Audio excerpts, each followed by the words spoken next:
ఏ cinema ఏంటంటే ఏదైనా cinema Kantara chapter 2 Kantara కోసం మాట్లాడుకుంటే కాంతార్ 1లో మనకి మంచి కామెడీ ఉంటుంది కదా, కథ కంటెంట్ తెలుస్తుంది, ఏం జరుగుతుందో మనకు తెలుస్తుంది.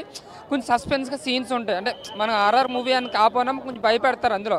బట్ ఈ సినిమా ఏంటంటే కేవలం దాన్ని బేస్ చేసుకుని తీసిన సినిమా అన్న. ఒక స్టోరీ పరంగా అంటే స్టోరీ మెయిన్ ఎడ్యుకేషన్ సరిగ్గా లేదు. రాసుకున్న పాయింట్ అయితే చాలా బాగుంది, కానీ కాకపోతే ఎడ్యుకేషన్ అనేది సరిగ్గా లేదు. రాసుకున్న ఏదైతే స్క్రీన్ ప్లే తీసుకెళ్లే విధానం ఉందో అది సరిగ్గా లేదనిపించింది. కొన్ని చోట్ల చాలా కన్ఫ్యూజ్ చేశారు జనాన్ని. బట్ ఫస్ట్ హాఫ్ కోసం మాట్లాడుకుంటే ఫస్ట్ 1 అవర్ కొంచెం బోర్ ఎక్కిస్తాను. అంటే ఈ సినిమాని మనం ఎక్స్పెక్ట్ చేసింది ఇది కాదు అనిపిస్తుంది అనమాట. బట్ ఇంటర్వెల్ ముందు మాత్రం ఒక టైగర్ సీన్ ఉంటుంది, నిజంగా చాలా బాగుంటుంది. అక్కడి నుంచి మనకి ఇంట్రెస్ట్ పెరిగిపోద్ది అనమాట.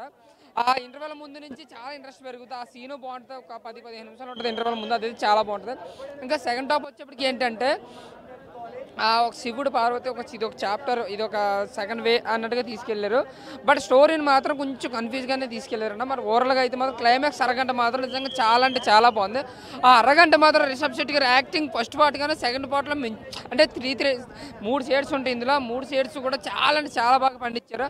ఆయన డైరెక్షన్ కావచ్చు, లేదంటే లాస్ట్ 40 నిమిషాలు మాత్రం నిజంగా చాలా అంటే చాలా బాగుంది. బట్ ఫస్ట్ నుంచి కొంచెం సాగు తీసినట్లు ఎంత ఎక్కువైనట్టు అనిపిస్తుంది. కానీ బట్ ఫస్ట్ బెట్ట సెకండ్ పార్ట్ బెట్ట అంటే ఫస్ట్ పార్టే మనకు చాలా బెస్ట్ అన్న. ఎందుకంటే ఇందులో రాసుకున్న కథ పాయింట్ రిచ్గా ఉన్నా సరే, వాళ్ళు చూపించే విధానం చెప్పే విధానం కొంచెం కన్ఫ్యూజ్